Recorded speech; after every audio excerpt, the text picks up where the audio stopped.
Hola, mucho gusto. Mi nombre es Raúl Antonio Almedo Neri y pues bueno, en este pequeño video quiero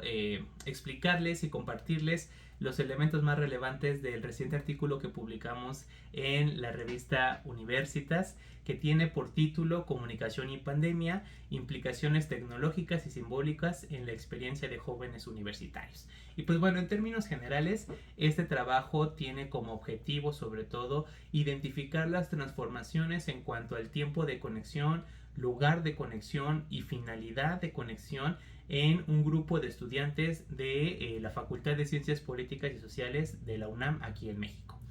Para poder cumplir con el objetivo de este artículo, desarrollamos un marco teórico recuperando la perspectiva de los estudios culturales, porque nos permitió reconocer que la relación sujeto-tecnología dentro de los jóvenes no solamente tiene un carácter instrumental como una máquina, sino que también tiene una dimensión simbólica. Esto muy definido bajo el concepto de doble articulación, ¿no? Entonces,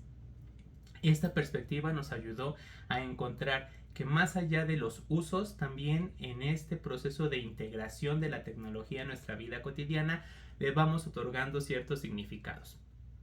Y durante el contexto pandémico, estas dimensiones, estos sentidos se ven dislocados. ¿A qué nos referimos con esto? Que se transforman no solamente por el contexto social en el que nos encontramos, en este caso la pandemia, sino también las negociaciones y las implicaciones que eso derivó en la forma en que nos relacionábamos con esas tecnologías y en general el espacio digital. A nivel metodológico, recuperamos sobre todo el papel cualitativo de esta investigación y sobre todo también recuperamos la experiencia de estos jóvenes a través de un método que es el de sistematización de la experiencia, es decir, recuperar el lugar de enunciación de estos sujetos a partir de sus condiciones contextuales y materiales, con la finalidad de encontrar similitudes que nos permitan abonar y desentrañar todos esos procesos que se venían desarrollando en un contexto situado y caracterizado por la incertidumbre y sobre todo por la digitalización de la vida cotidiana.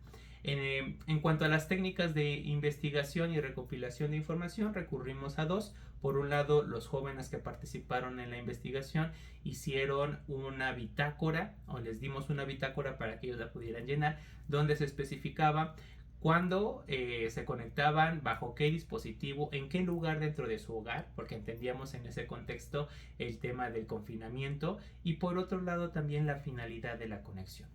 Después de esto, al sistematizar esta información, volvimos con los jóvenes para desarrollar un grupo focal donde les pudiéramos exponer esos datos que habíamos encontrado con la finalidad de que pudiéramos recuperar las explicaciones que ellos le daban a esa dimensión y sobre todo desentrañar el sentido que operaba en ese carácter. Entonces, son bastantes los resultados que nos parecen importantes en este trabajo exploratorio, porque no ha habido muchos trabajos que aborden esta dimensión, aún a pesar de que la pandemia pareciera ser que está muy alejada de nuestro día a día. Sin embargo, dentro de los resultados voy a destacar los siguientes, ¿no? El primero es que hubo un incremento de alrededor del 30% en el tiempo de conexión de los jóvenes. Sin embargo, ese incremento no respondió a que ellos decidieran estar más tiempo conectados a internet, sino que desde el punto de vista de su función o de su rol como estudiantes,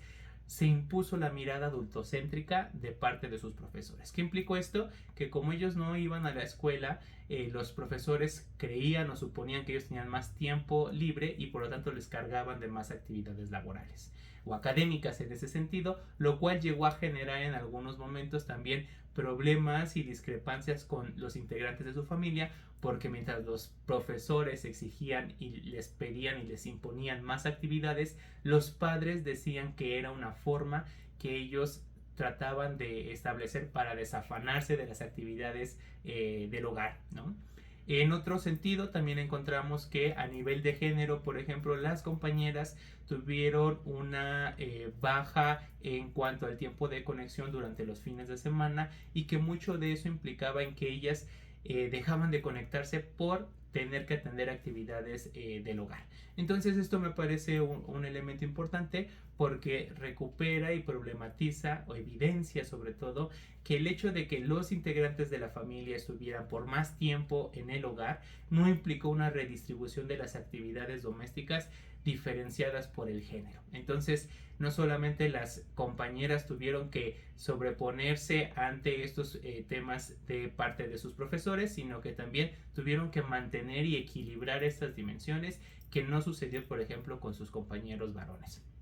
Otros resultados que puedo mencionar, sobre todo importantes en el ámbito del hogar, es que para los jóvenes su habitación se convirtió en el eje o en el nodo desde donde articulaban su vida y su experiencia juvenil durante la pandemia. Esto es funcional porque ante el desvanecimiento de las fronteras entre lo público, lo privado y lo íntimo, se generaron estrategias por tratar de mantener esa autonomía y no o evitar que se transgrediera esta dimensión como un primer lugar desde donde se ve y se participa en el mundo, que es la habitación, ¿no? Entonces, estos datos son muy interesantes porque nos ayudan a ver sobre todo el sentido y cómo es que este se ve dislocado por el contexto pandémico. De aquellos primeros estudios en el siglo XXI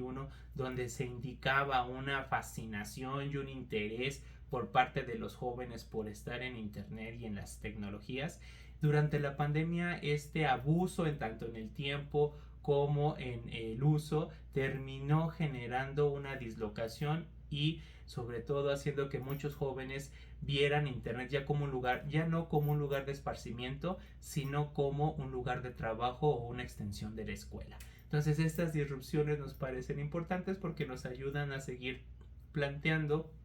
cómo la pandemia ayudó a renegociar los significados y los usos de la tecnología en un contexto que sacudió las estructuras familiares sobre todo, y ello implicó una negociación en el uso, en los tiempos y en los espacios del hogar doméstico. Entonces, pues eso sería como a grandes rasgos esta investigación. Los invito y las invito a que puedan leerlo y sobre todo seguir profundizando en este contexto que nos parece fundamental para seguir recuperando una experiencia que pareciera estar lejana, pero que en realidad estamos viendo hoy todavía parte de esos resultados. Entonces eso sería todo. Muchas gracias, hasta luego.